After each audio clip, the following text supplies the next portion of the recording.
கபடி சொந்தங்கள் அனைவருக்கும் வணக்கம். 365 நாள் தொடர் கபடி பயிற்சியில் இன்றைக்கி 56வது நாள். இன்றைக்கி ப்ராக்டிஸில் speed, foot work and hand reach ஸ்கில்லாம் பார்த்தோம். காலையில் எப்பவும் போல் ஒரு 10 நிமிஷம் புல் பாடி நல்லா ஸ்ட்ரெச்சிங் பண்ணோம். ஸ்ட்ரெச்சிங் முடிச்சுட்டு ஒரு 5 மினிட்ஸ் நல்லா ரன்னிங் போயிட்டு அப்படியே இன்றைக்கி ஒரு அரை மணி நேரம் நல்லா ரன்னிங் எக்ஸசைஸ் பண்ணோம்.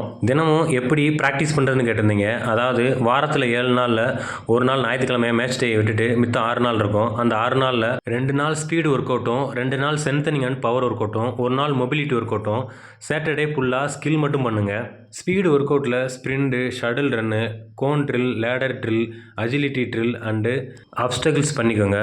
ஸ்ட்ரென்தனிங் ஒர்க் அவுட்டில் squat, situps, side situps, lunges இதெல்லாம் முதல்ல நார்மலாக பண்ணுங்கள். போக போக வெயிட் வச்சு பண்ணுங்கள். மொபிலிட்டி ஒர்க் அவுட்னா உங்கள் புல் பாடியை நல்லா எவ்வளோக்கு எவ்வளோ நல்லா ஸ்ட்ரெச்சிங் பண்ண முடியும் அவ்வளோ ஸ்ட்ரெச்சிங் பண்ணிக்கோங்க.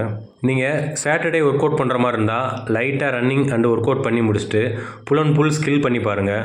டிஃபென்ஸில் என்னென்ன பண்ணலான்னு யோசிச்சுக்கோங்க. அதே மாதிரி ரைடர் நீங்கள் என்னென்ன பண்ணலான்னு யோசிச்சு மேட்ச்சில் போய் ப்ளே பண்ணுங்கள். ஒர்க் அவுட் எவ்வளோ முக்கியமோ அதே மாதிரி ஃபுட்டும் ரொம்ப முக்கியம். 50% ஒர்க் அவுட்னா 50% ஃபுட்டு, அதே மாதிரி ரெஸ்ட்டும் முக்கியம். அதை கரெக்டாக ஃபாலோ பண்ணிக்கோங்க. கண்டிப்பாக ஒர்க் அவுட் பண்ணி முடிச்சுட்டு டெய்லி வார்ம் டவுன் பண்ணுங்கள். வாரத்தில் 2 நாள் 3 நாள் நல்லா ஸ்ட்ரெச்சிங் பண்ணுங்கள். தினமும் காலையில் கொஞ்சம் மூச்சு பயிற்சி பண்ணிக்கோங்க. புதுசாக கபடி பழகுறவங்க ஒரு ஸ்கில்லாக கற்றுக்குங்க. அந்த ஒரு ஸ்கில்லே மறுபடியும் திரும்ப திரும்ப பண்ணி பாருங்கள். அனைவருக்கும் வணக்கம் நண்பர்களே.